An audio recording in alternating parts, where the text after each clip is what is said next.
It takes a man of a certain age to remember that every racing car that makes us fizz today usually has a grandparent that was pounding around a racetrack somewhere in the distant past. This little group features some of the best from the 60s and 70s and later, yet the names are familiar. BMW, Alfa Romeo, Nissan Skyline. When it's in the blood, it's in the blood. Long before the BMW M3, for example, there was the 2002 Turbo. And long before today's Nissan GTR, there was the original Skyline GTR. And as long as there have been cars in Italy, Italians have been racing them. The Alfa Romeo Giulia Sprint GTA was a kind of Italian M3 of its day, and could be found everywhere on racetracks around the world in the 1960s. With its lightweight aluminium body, it's a very lovely thing. So in danger of sounding like a parent making you listen to their music, I suggest you give this lot a go. The new stuff is not always the best stuff.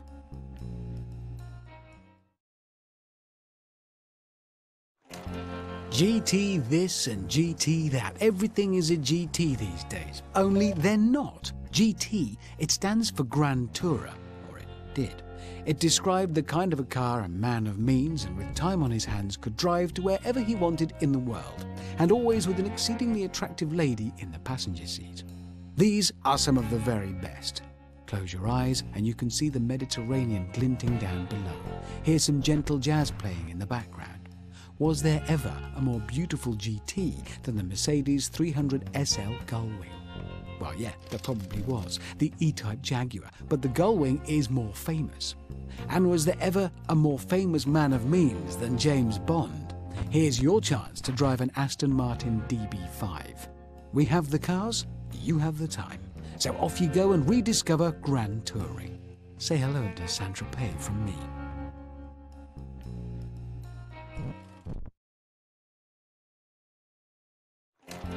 Everything is an icon these days. Phones, fridges, football players, but these cars really are. Remarkably, one man, the much-missed Carroll Shelby, had a hand in 3 of them. Shelby had won Le Mans and beaten Ferrari in an Aston Martin, but wanted to win in his own car. The Cobra, a shotgun marriage of a European AC chassis and American Ford V8 muscle, was his first attempt. But the GTO was faster, especially in a straight line. Something purpose-built, money-no-object was needed, and Ford gave Shelby its checkbook. The GT40, created exclusively with the purpose of beating Ferrari at Le Mans, was the result. And beat Ferrari it did, in 1966, in 1967, in 1968 and in 1969. Ferrari had won the previous 6 races. It hasn't won at Le Mans since.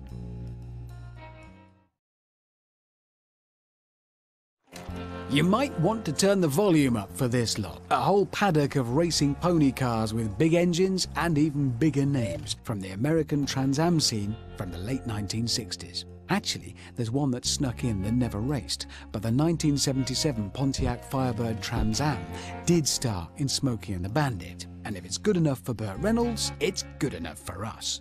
Bert's Firebird's 2 predecessors, the 69 and the 73, did compete. The latter with a 7.5-litre V8. Not that such a huge engine was any guarantee of success. If you want to race a winner, try the Boss Mustang and the AMC Javelin, all Trans Am champions in one form or another. Lastly, the car with the very bestest name here, the 1970 Mercury Cougar Eliminator.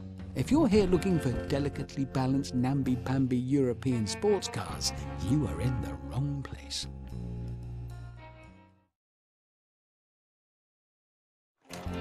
Dust off your work shirt, pull on some aviators, call up your girl. Time to go racing in the street. Here, in all their late 60s glory, are the icons of the American muscle car era. There's nothing not to like about cars like these. So what story are you going to write today, and where to start? Back in 1968, with the Hearst performance-fettled Oldsmobile Cutlass, or in psychedelic 1969, when the hippies were welcoming the age of Aquarius, but the rest of us were more interested in the 366 bhp Pontiac GTO Judge. By 1970, the muscle car era was drawing to a close. time for one last hurrah in the minds of muscle car engineers. Hence the 454 cubic inches V8 in the Chevelle SS. Before you reach for your calculator app, yep, that's 7.4 litres.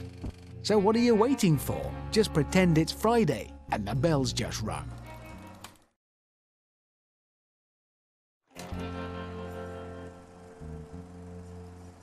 Yes. Now somehow a Beetle has got in here. But don't let that put you off.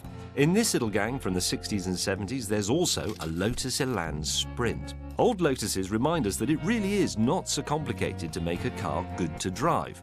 Just make it as light as possible and as powerful as is reasonable. Make it have just a little less grip than it actually needs, and, most importantly, make sure the steering wheel is connected directly to the front wheels. No hydraulics, absolutely no electronics. Likewise, if the only Mini you've ever driven in the real world is the comparatively huge car BMW makes today, here's your chance to experience what a team of slightly bonkers Englishmen had in mind when they invented the extremely compact original Mini. Smaller sometimes is better.